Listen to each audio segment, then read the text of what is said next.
today's Business Growth Club show. We are so pleased to have you here. The theme is growth marketing. We're talking about actions and consequences today. It's all about purpose. Driving business growth with using KPIs. We're talking money mindset. The Growth Club, I mean, not to oversell it, but it's so well organised. So yeah, it was totally invaluable. The Growth Club, coupled alongside with the Masters that I'm doing at Strategic Leadership at the moment, both of those things happening collectively have definitely transformed, and the Growth Club did have a massive impact for our business. What is it that attracted you to come to the Growth Club in the first place? Let me just ask you to start off with that. Well, because it was the two of you, basically.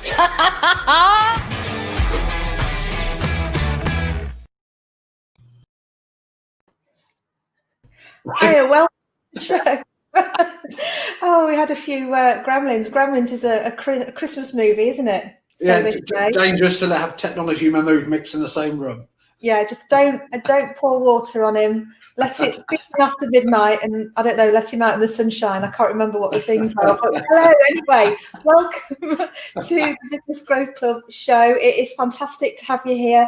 We hope you have had a brilliant Christmas, a relaxing Christmas, a good Christmas, even if it's been quite a different one for us this year. But we're here with you between Christmas and New Year, and it's good to see you. So whether or not you're watching on replay or whether you're watching live with us right now, let us have your comments. Let us know how you're getting on, what sort of Christmas you've had, and what you're looking forward to next year. We've got a fun show planned, haven't we, Mahmood, tonight? Yeah, it's been brilliant, actually. I think it's been really good when we thought about the theme for the last one of the show, in common with everybody else probably this time of year, looking back, looking at what's been going on in the world in 2020, thinking about trends.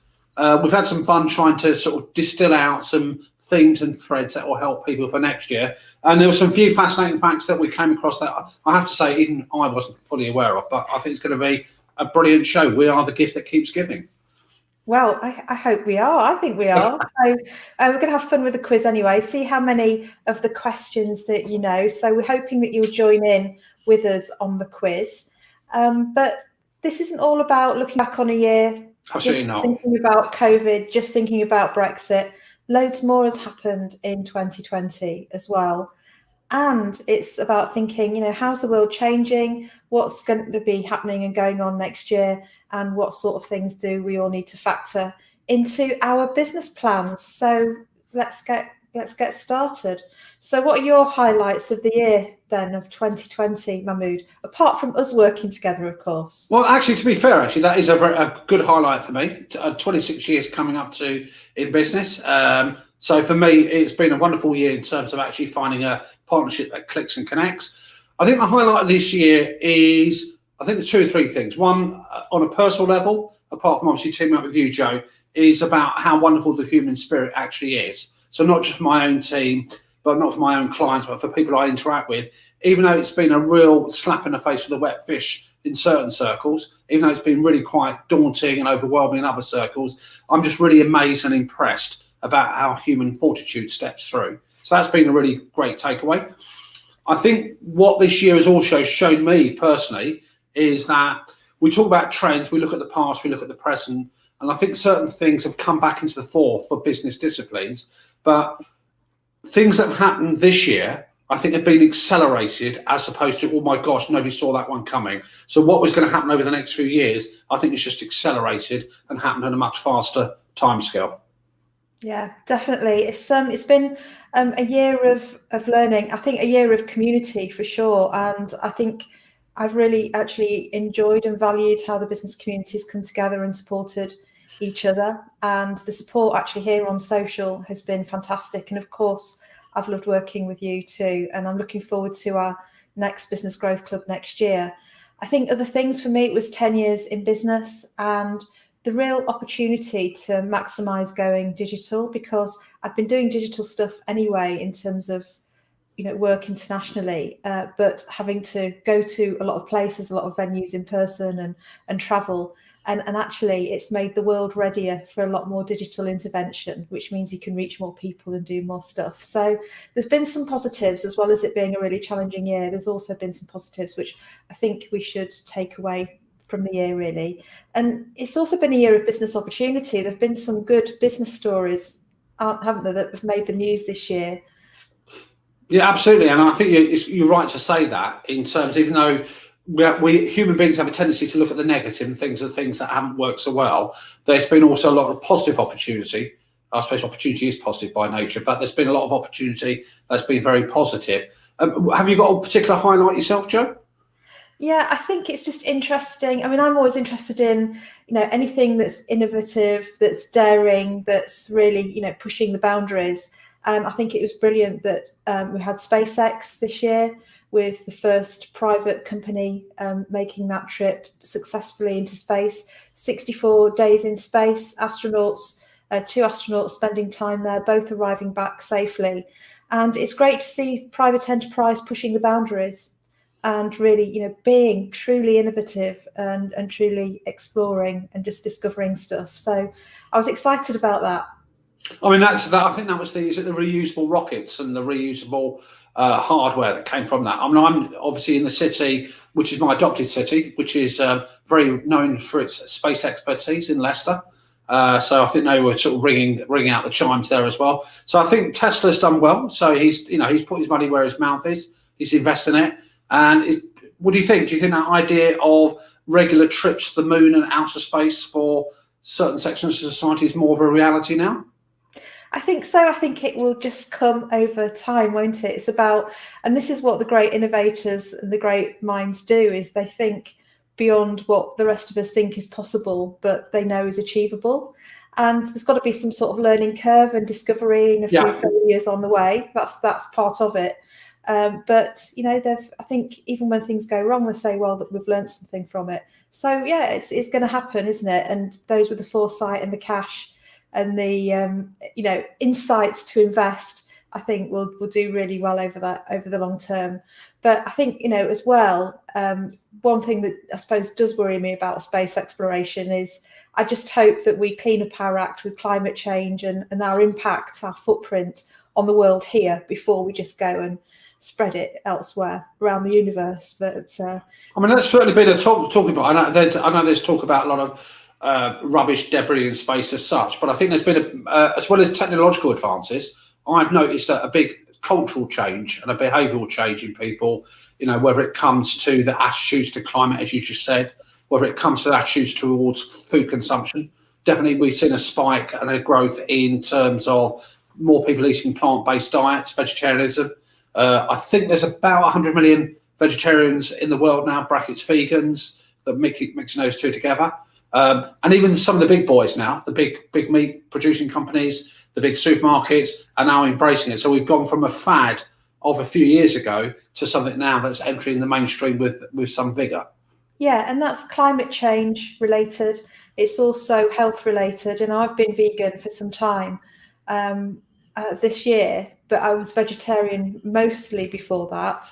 But actually, I've become more so as the products have become more available and there's more choice. Then it's been easier to be a bit more purist about my approach. So I've been enjoying that, and that's the cycle really. That's the cycle we all need to look out for in business. Is what's changing. How can we get on the forefront of that change? How can we get some first, or if not first, early mover advantage? And we saw Rachel do that, didn't we, from Nut and Noggin with her vegan free shampoo bar, which is an incredible product, and I'm sure she's been doing really well over the Christmas period with those. So yeah, it's good. It's about staying switched on, and we've had to be more switched on than ever this year as well. So what else has been going on? Well, I think big tech has continued to dominate the business side.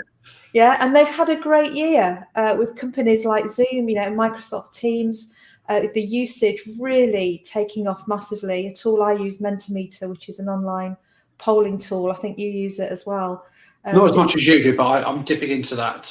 Yeah, and tools such as StreamYard, Ecamm Live, the things that we use to go live, are doing really, really well with all the digital remote working, the virtual events that we're doing. So a good year for tech, I think. Yeah, and I think it's been an interesting one as well, because I think with all new tools and techniques and resources out there, there's also a massive learning curve of people having to learn to adapt them and learn to use them.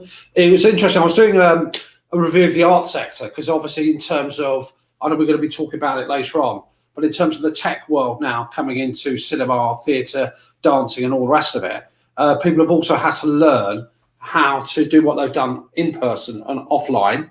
And there are different skill sets that are required there as well, which obviously for me is another opportunity for people out there. It's also another learning curve exercise that you've got to do. There was an interesting stuff I read about Netflix. If you think about all this global uptake in Zoom, Microsoft Teams, StreamYard, Ecamm and all the rest of it, it had a big pressure on the internet infrastructure and the demand on internet resources there. I think Netflix actually downgraded the quality of their videos for streaming just to be able to cope with that uptake demand there as well, which I thought was quite an interesting statistic and something I didn't even think about. Yeah, my Wi-Fi locally has got a lot better, so that there have been some Wi-Fi infrastructure upgrades, although it does sort of kick in with problems around about 5 o'clock, as I don't know what neighbours are doing. There's something clearly going on. So yeah, it's been a really interesting year. And you mentioned Tesla earlier. I think they are, just check this out, just make sure I get this right, now worth more. Tesla's now worth more than the largest 9 auto manufacturers in the world combined, which is surpassing Toyota, Volkswagen and Honda. So, we just see the way the world's going. Oil prices were negative for the first time ever this year as well. You had to, people were paying to get oil taken off the hands. And we've seen some celebrity entrepreneurship with Brad Pitt's champagne brand and Meghan and her vegan coffee product as well. So it's been an interesting year, an enterprising year as well, I think. Yeah, and I think it's interesting to note that you use the word celebrities getting in on the act. Just to be fair, they've got the resources, they've got the investment, they've got people behind them. There was a bit of backlash I read as well, that in terms of some of the celebrities coming out, certainly in the arts world, showing solidarity with their colleagues here. It looks a bit empty when they were talking from their villas about how they were sharing the pain of everybody else here. But so what it shows me actually is that I think, was it this year the Queen came on Instagram, social media for the first time? I don't know, is it? Yeah, I believe so. I don't know if that's one of our quiz questions, but yeah, I think it was the first year the Queen came on board. So you've got social media now being taken up as a tool of communication much more actively. And I think you can't put the genie back in the bottle. I think digitization, for me, that was probably one of the biggest takeaways this year, is where we were moving as a society in terms of consuming, delivering services, engaging with the rest of the world. It's basically accelerated, and I think it's brought it forward by about 5 years or so to where we are now. Well, that's the thing with social, is you can actually get direct to your audience, can't you? So, and Trump's been doing that through Twitter, for good or for bad, depending which way you look at it, for quite a long time. Just cuts out the middle people and goes straight to followers and just tweets whatever is on his mind. So yeah, very, very direct, very responsive.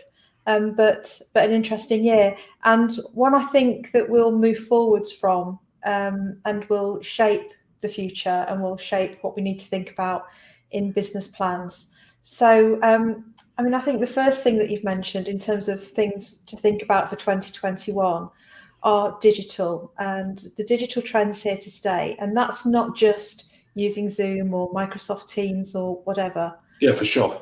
I think it's about digital payment, it's about e-commerce, it's online, even takeaway orders from little local restaurants that, you wouldn't have thought would have had anything digital, have got apps and things that they're, website presence that they're using for that. So digital is definitely here to stay.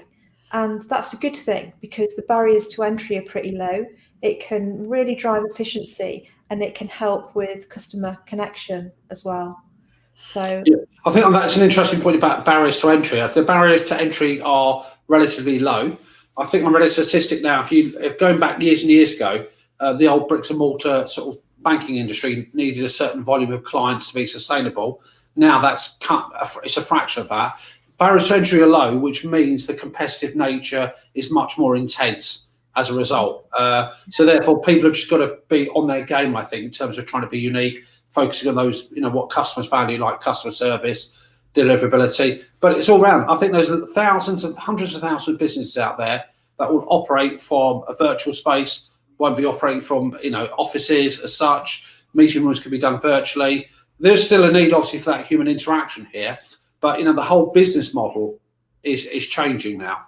Yeah, and it's convenience. I'm just about to start work an Engager service provider who's in San Diego, and we've done everything on email so far, booked the appointments to talk to each other online through Calendly, pick a slot, and then we're going to be Zooming tomorrow evening. So it just really engages so many more people, creates so many more opportunities, I think. So get on the digital side of things and think about how you can digitize your business. If you're not sure what that looks like, particularly when it comes to e-commerce, taking your products and services online, maybe rejigging the back of house stuff so you can reduce your paperwork and all those sorts of things. If you think that there's something in that and you're not sure how to go about it or where to start, then get in touch with us and we can help you with that. And we can certainly help you with that through the Business Growth Club when we launch in January. So on that point then, Joe, do you, in your experience then, so if we think about the Business Growth Club, which we're going to pick up in 25th January next year, we had a good cohort of businesses coming on board last time. I think it was a mixture of traditional as well as digital. Do you see much difference in terms of the approach for business planning for a digital-based business and a sort of a conventional in-person brick-based business? No, and what I'm actually seeing, and I think you're probably seeing it too, are more hybrid models. So, and I think by being a hybrid of some traditional and some digital, in many ways, that's the best of both worlds because it protects against all sorts of different circumstances. The problem that many businesses have had this year is that they've relied on people physically entering premises, coming through the door. And when people can't do that anymore, then they've had to think really quickly about what they can do digitally and how they're going to get an online audience, how they're going to get that email list of clients and potential clients to communicate with. So actually, if you've got a presence in both, I think that's really important, but the business planning principles are exactly the same. 100%. And I think if anything, I would probably say that there are certain business disciplines which are actually much more required in a digital business. So if I think about in terms of having good systems, obviously your infrastructure needs to be spot on. If you've got bad systems, whatever technology you've got is just going to make it worse. You've got to really be able to think acute in terms of the marketing. You've got a better marketing mix there to adhere to. I think if anything, planning is probably, because it's a much more competitive, intense environment, planning probably raises its prominence and plays a much more important role. Yeah, definitely. And I think it's been really fantastic to work with some of our Business Growth Club members this year and see them grow and really develop that confidence online and start getting some fantastic results from their online activities. And just getting that mix right, that resilient mix of how they're doing business and that the business model creation for how they're going to operate. So we enjoyed doing that. I think we've had some really great successes through our Business Growth Club members and their business models. So it'd be good, if you're looking for help, you're watching, listening, and you're looking for help with that next year, then get in touch with us. We've got the link here for you as well. I love the way you express the business model idea, and I think certainly it's probably putting it in a different way. But business models, like the old pre-COVID business models, aren't really it's not universal. There are certain businesses that will function the same because they're not suited for digital here. Mm-hmm. But certainly those pre-COVID models need to be re-looked at and aren't necessarily going to be suitable, for the 2021 and beyond. Yeah. And I think we're all, one of the things that has happened this year is that many people have taken a step back and really thought about what's important, what they want to be doing, what they don't want to be doing. And the digital, the tech, the business model innovation or the business model rethink can help with that in terms of just taking away time that doesn't need to be spent doing stuff that doesn't need to be done that way. That it can really help just free up loads of time for doing other things, or maybe having a bit more time off. And I think that's been really important to many people as well this year. They have appreciated the opportunity to stop and pause, even though it's been very difficult. I know. Sorry, I know businesses in the most challenging of circumstances. The owners have said, "Well, it's been incredibly tougher than I've ever known it, but it's done me so much good to just stop and think, and have some time to really catch up with myself, and then get ready, get match fit, and go again." I mean, I don't know how many episodes ago we did it, because I think we did on a previous broadcast, we looked at business resilience, and in terms of learning the lessons from this current situation to take it forward into 2021 and beyond. And I think we're both of the mindset that nobody, I think you mentioned Bill Gates perhaps, maybe did, nobody could have predicted exactly what would have happened this year. But actually, a resilient business means that you're geared up and adaptable to cope with change of landscapes. Yeah. And, people could predict that something like this was going to happen round about now. It was predicted. Nobody could predict that it would be this particular virus at this particular time, and it would spread in this particular way. But the cycle of viruses and the way that the world moves, many experts have said actually this was foreseeable. This was actually in some scenario plans and some security plans, but we actually never really thought it was going to happen.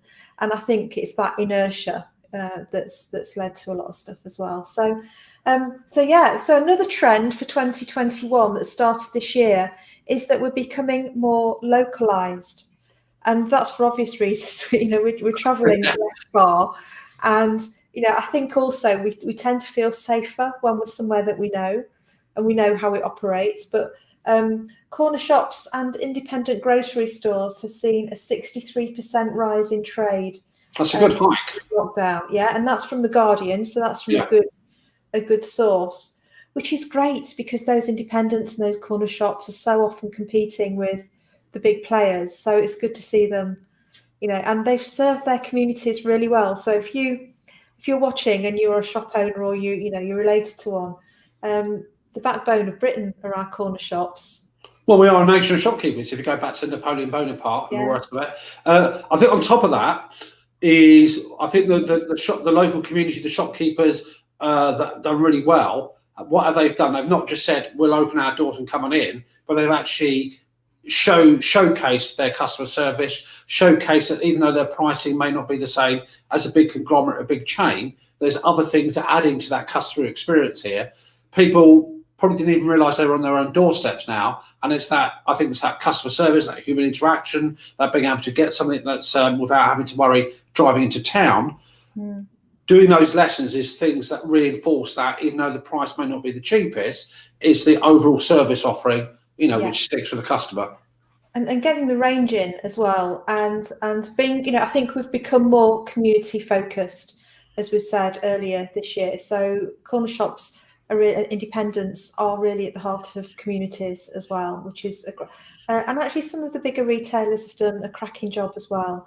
And we shouldn't forget the key workers in the stores that have been there, staying open when the rest of us have been in lockdown, serving us, making sure we've got shelves stacked with food, and people on the checkouts and so on to keep us going. But there's a lot more money going into cycling and walking in the UK as well.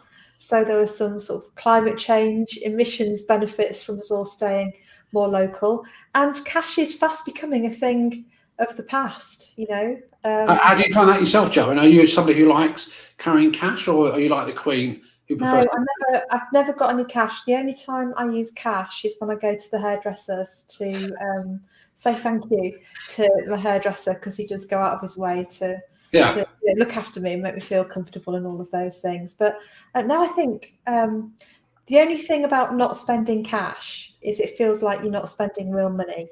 I think that's the only risk of a cashless society. But having said that, as long as the fraud prevention's in place, it's a good way of operating. It's a streamlined way of operating, isn't it? Yeah, absolutely. I mean, I think for me, a personal point of view, it's a psychological thing. But in terms of cash being moved, I mean, it's an expensive commodity to move around. It's expensive in terms of banking fees and bank charges. It's a high risk. It's there is an element of fraud that leaks into the system. From a personal level, I do like the psychological fact of having money in my wallet and carrying that around. But I've definitely seen it from clients and everybody else here. Cash is vastly, as a physical commodity, is just disappearing, and that's again digitization, digital world coming into fore.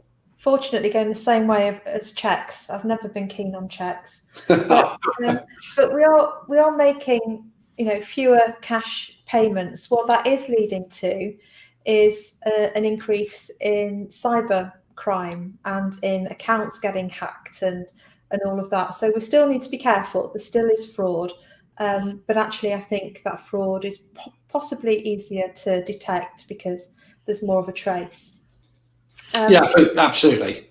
Yeah, and people just being generally more careful with what they're spending money on and how much, I think, overall this year. Have you noticed that as well? Yeah, I think I've noticed on a personal as well as a business thing, and I've got this phrase that I like, which is called challenging costs.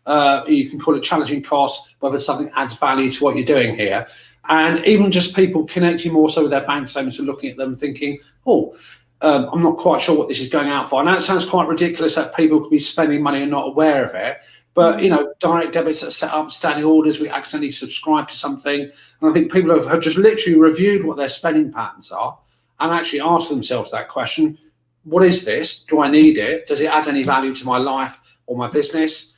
And I think that psychology, that approach of challenging costs all the time is something we should do. Doesn't mean you slash and burn, but you've got to ask what contribution it's making. I think definitely I'm seeing a moving cycle and a culture of people actually looking more closely at what's going out the door for them. And we need to be mindful of that when we're thinking about our customers. So I've done some work this year with the University of Lancaster on innovation with businesses, with small businesses. And Angela, the lady from one of the people I work with at Lancaster, has got a great sort of philosophy, which is when somebody is looking at their bank statement and seeing that cost go out for the services you provide, ideally you want them to be feeling really pleased that they've spent that money and that they're spending that money on what you do because it adds so much value, or it takes so much hassle away for them, or it contributes something. That's what we all need to, in business, that's what we all need to be creating, is that sense that actually people are to an extent pleased to pay for what we do because we're genuinely contributing value. And I think if we can do that and continue to do that and change how we support our customers as our customers' needs and wants change, then that's a really good thing for resilience as well. So people are being more careful about spending money and how they're spending it. And there's still some uncertainty out there as well. So I think that will continue, which brings us on to the fifth trend out of our 5 trends, which is relationship management. Before we dive into that, Jo, can I just pick up a small point? I think that's a great thing that you talk about that's what you want people to feel when they're looking at that. But I also think that businesses have got to be very careful as they're gearing up for 2021. As they think about what plans they're going to implement, is they also need to move their own mindsets to not always look at things as costs, but look at having to invest time and money in actually to get where they want to as well. Because I think you can be too cautious, shall we say, but you do need to invest to actually get where you want. Yeah, I think what you're saying is looking at it from the side of the person who's spending the money. Yeah, absolutely. And I'm saying if you're the person who someone is spending money with, then it's about creating, making sure you're creating value so that the person, when they're reviewing their expenditure, sees that for the investment it absolutely is. So I'd love to know what you think as well. If when you're watching, then do stick us a comment in and let us know how you're finding things. But relationship management is going to continue to be really key through 2021. And it's about staying close to people, looking after each other, and I think that's not just customers, but it's about suppliers, it's about the key people, the employees, virtual team members who help you out, contacts within your industry, it's staying close and looking after each other and supporting each other. I think that will continue into 2021 as well. So should we do our quiz? Let's do that. Yeah. So, are you going to do a drum roll? As I don't know if we've got any drum roll music. I think that's bad planning on my part. I thought to get some drum roll music. So here's question one. That was my drum roll. I was very impressed actually there. Really bad. I'll bring the cymbals on. So what's that saying? So how this is going to work, we've got some questions and we're going to stick them up and we'd like to hear your answers in the comments. So it's just for fun and it's just on stuff that has happened in 2021. And we might send a prize. We might send a prize to anyone who is a really keen participant. So let us know what you think. And Mahmood, I know you've seen some of these. I have. But if you can remember some of the answers, okay? Are we allowed to share the answers now, or? Well, we're going to go through the questions first. Yeah. And then we'll have a chat, and then we'll have a look at the answers. So the first one then is, here we go. Which famous? I'm new on the buttons today. It's the first time I've been allowed to press the buttons. It's only because I've not had access to them before. So the first question is, which famous star helped fund the development of the Moderna coronavirus vaccine? And how much did the star donate? So that's a two-pronged question.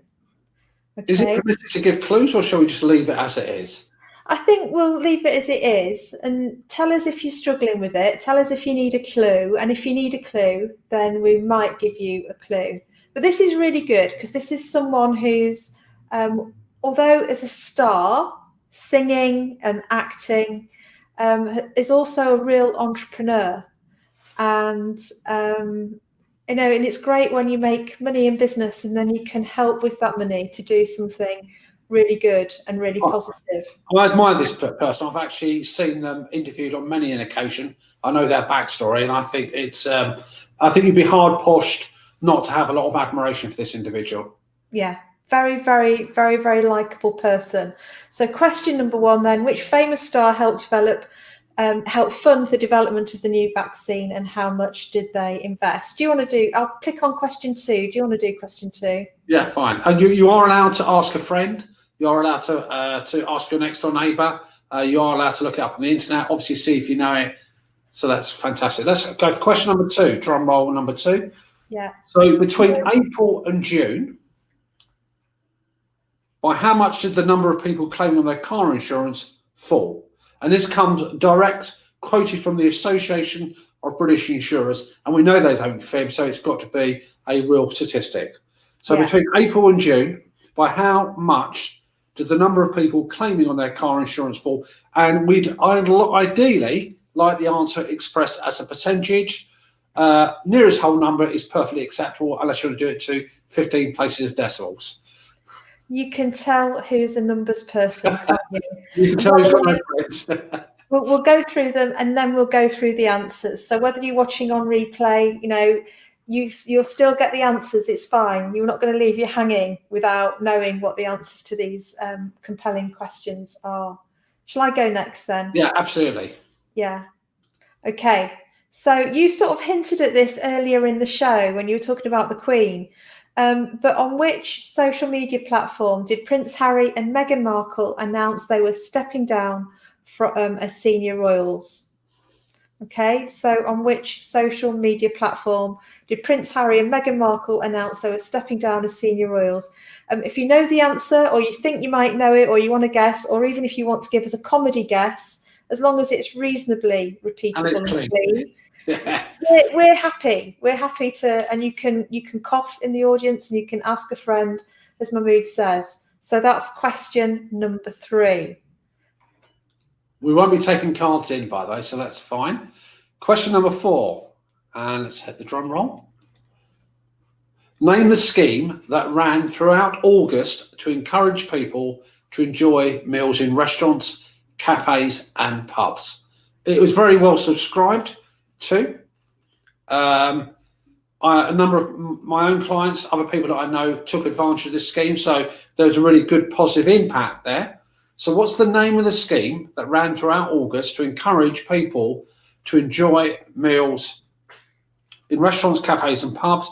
And to be fair, I know the government gets a lot of stick, a lot of criticism, but in terms of the speed of which the initial financial support came out, certainly in the UK and around the world for COVID, I think you've got to admire not just the central government, but all the institutions that actually managed to get things configured up and ready to distribute those funds. So name the scheme that ran throughout August to encourage people to enjoy meals, restaurants, cafes and pubs. Okay, now we've got question number 5 of 6 coming up, and I bet you know this one. Radio 1 refused to play the original version of which popular Christmas song due to its controversial lyrics? Well, I had one or two earlier on because I didn't actually know the answer to this question. It just shows how young and trendy you are, Joe. Yeah, and are the lyrics controversial? Well, I'm not going to get into the controversy of whether they're controversial or not. It's all down to interpretation, isn't it? And I guess words mean different things over time. It's a changing use of language. And I think the guy who wrote and sang the song, he was happy for it to be changed because he didn't want to fall out with anybody because it's a Christmas song, which was a good attitude, I thought. Okay, final one then, Mahmood, over to you. Drum roll. Da, da, da, da. Now, again, this is another two-part or two-pronged question. Approximately, how many websites are there? And this is roughly speaking when I checked it today. So give or take a few thousand in up to about December 20. How many websites are there in the world? And the second part of the question, how many of them are active? Okay, so I was blown away when I heard the number. More blown away when I did the calculation to think about how many were inactive. And I wonder if they're all in Ripon, clogging up my internet speed. If you're one of these people, we can't tell you what the number is in Ripon, please get off the internet and the website and leave it for people like Joe to actually enjoy. Before we give the answers, Joe, I think we've intimated it. When we talk about trends that people plug into, remember, the past isn't necessarily a predictor of the future, but it's getting a feeling for what's going on, the way the world is moving, and the macro, the big things on the big picture, do trickle down, do have an impact on micro businesses. Yeah. The other thing as well, we've intimated it, is about social factors. So climate change, we had the Black Lives Movement that happened. There is a definite sea change in people's attitudes towards businesses, how they see that. And what that means is that as a business owner, you need to take, you don't have to, you can ignore us completely, but you should take those things on board if you want to have a sustainable, thriving, growing business. Yeah. Need to avoid something called strategic drift at all costs, which is where your business drifts away from what's actually going on in the world out there and what people really want and need. And it can be really painful to get back on track if you let that go too far for too long. So just small changes, ongoing changes regularly, always nudging in the direction of the market is the way to be, for sure. Sometimes the market has a big change and we need to step up and deal with that, of course, but keep moving forward, keep adapting, keep evolving. So should we do the answers then? Yeah, I think we should do it. I hope it doesn't sound too tacky. Well, obviously, mine and Joe's answer to help you solve all these issues, which we'll mention at the end, is you need to access a good resource. You've got two great humans here talking to you about business growth. You need to tap into that sort of growth club mentality to actually help power your business through. So that's our little plug, which I'm just going to mention before we dive into the answers. Yeah, some of our growth club members have described us as being non-executive directors of your business that you can just extract wisdom, support, critical challenge from, and much more besides. Which is great. I'll take that. So let's go for number one. This is Dolly Parton. Dolly Parton donated $1 million to help with the development of the Moderna COVID coronavirus vaccine. So if you got that right, let us know and you get a point. If you did well in the quiz, even if you've not entered your answers in the comments, tell us anyway, because we still might send you a little treat. If you had Dolly, by the way, or Mrs. Parton or Miss Parton, we'll allow that. And I should have actually had some Dolly Parton music to play as well, but next time. We should. Anyway. So Now, number 2. What was question this 2. Now, we wanted this in percentage terms. So again, give yourself a factor of plus or minus 0.3% within that. But the answer is 48%, which is an incredible drop here. Now, I'm going to explain the reasons, but that's a 48% drop. So if you got that answer correct, give yourself a point. So that means you could have 2 points so far. If you didn't get it right, we won't know. So obviously mark it correctly.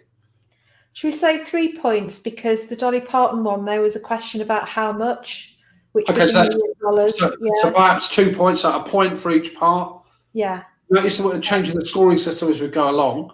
So that's now 3 maximum points there potentially. You could have got 3. Yeah. We're moving with the market. That's what we're doing, Mahmood. We're responding. Now, question number 3. A point if you knew that Prince Harry and Meghan Markle announced they were stepping down as senior royals on Instagram. And Mahmood definitely gave you a hint there earlier when he was talking about the Queen and the role of social media. So a point for that one. What about number 4? Number 4. Now, number 4, if you've got something close to the answer, we're happy. We're very relaxed individuals. The scheme that ran in August was Eat Out to Help Out. So in other words, that you couldn't buy alcohol, but you got some subsidy towards a meal. It worked very positively. I think I even took part in it myself, actually. So did you take part in it yourself, Jo? No, to be honest, I think it was a great initiative. And if it helped the restaurants financially and the cafes, brilliant. But at the same time, they were telling us to eat less and get healthy. And that contradictory message, yeah. I couldn't get out as much because of lockdown and exercise and all of that. So there we go. If you've just joined us and you wonder what on earth are we doing, we did the quiz and we did the questions, and now we're just going through some of the answers. So there's still time for you to play along and guess. But the scheme was, what was it? Eat Out to Help Out. That's the baby. Yeah. And question number 5 was, Radio 1 refused to play Fairy Tale of New York due to its controversial lyrics. So the meaning of some of the lyrics have changed over time, the interpretation, the acceptability of lyrics. And it was the guy from the Pogues. I've forgotten his name. Is it Sean? Shane Gowan, is it? Shane Gowan? Shane Gowan. Yeah, if you're watching and you know definitely what his name is, then stick that in the comments. Yeah, and he said, look, he doesn't want to fall out about anyone, so it's fine. So that was the one. And it's also our favourite Christmas song here in the UK. Well, that's been played a countless number of times on the radio, so bit of a surprise, that one. But, but that's people. Now, this one I... Change the words or bleeped a bit, just merged it out. Yeah. Yeah, I mean, I can understand that. Now, this one, I have to say, did actually surprise me as well. So in terms of, again, it's another 2-pronged answer. 1.8 billion websites in the world. Every second it goes up by several thousand, so that's about 1.8 billion. And what really surprised me, there are apparently only 400 million of those websites are actually active. So if you look at that, that's a massive proportion of websites that are inactive, and that's about what, 25%. So that seems quite a low number, but that's the stat that seems to be shared by many other people as well. Yeah. What was the source of that stat, Mahmood? I think I got that on hosting.com. I also got it on, it wasn't quite, I think Wikipedia made reference to it as well. So I think I've got that off 2 or 3 different sites to cross-check that. No, it's very credible. It's just really interesting how many people have got websites and don't use them. And if you are in Ripon and you've got websites that you don't use, then I don't know, maybe that could help my bandwidth just a little bit. Come please, this is Do It For Jo. Do it for me, yeah. The Do It For Jo bandwidth campaign. Thank you. Right, so hope you've enjoyed all of those questions. Let us know how you got on with the quiz, and we hope you enjoyed it. The thing is really that it has been a year of difference, of different challenge and different opportunity. And all of that has gone on. We've not really talked about COVID. We've not really touched on Brexit, hardly at all. But there's been some other really significant things that are going on out there, and some great opportunities as well for business. You just got to look for them and, innovate and step into that space and make it happen. Absolutely. So, in terms of, don't get overwhelmed by all this. We've talked about trends that have happened. We've talked about, digitization. It's here. It's accelerated. We've talked about business disciplines, things that you should do to make your business effective. That hasn't really changed. Customers still want engagement. Customers still want to be looked after. Customers still want a good quality service. You've still got to price correctly. You've still got to control your costs. That's not changed at all. There's some social changes that's happened there. Take advantage of them, but I'll also tap into a resource, no references to who, i.e. me and Joe, and think about joining the Business Growth Club. There are details that we'll share here later on. Check it out. There's some free tips that come as your inbox every week. But, as we come to the end of 2020, certainly we wish you a fantastic end to 2020. It's not over yet. And we look forward to seeing you in 2021. Yeah, we do. So have a wonderful new year. And Richard, if you're watching, maybe you're watching on replay, if you're not watching live, have an amazing 50th birthday. We've really enjoyed sharing these shows with you and you being here, and we'll see you in 2021. But Richard's birthday is on New Year's Eve. He's a regular viewer of the show. It's 50 on New Year's Eve, so it's going to be a quiet one. But we will raise a glass to you. We'll raise a glass to you in Las Vegas style. We will. So are we going to go out with the outro video then? I think so. Okay. Now, shall we go for music or shall we go for the show reel? Show reel, I reckon. I think so. Joe, we'll speak in a few minutes. Everybody else, have a brilliant end of 2020. Have a great start to 2021, and we'll see you guys next week. Happy New Year. See you soon. Happy New Year. Hi there, welcome to today's Business Growth Club show. We are so pleased to have you here. The theme is growth marketing. We're talking about actions and consequences today. It's all about purpose. Driving business growth with using KPIs. We're talking money mindset. The Growth Club, not to oversell it, but it's so well organised. So yeah, it was totally invaluable. The Growth Club, coupled alongside with the Masters that I'm doing at Strategic Leadership at the moment, both of those things happening collectively have definitely transformed, and the Growth Club did have a massive impact for our business. What is it that attracted you to come to the Growth Club in the first place? Let me just start off with that. Well, because it was the two of you, basically.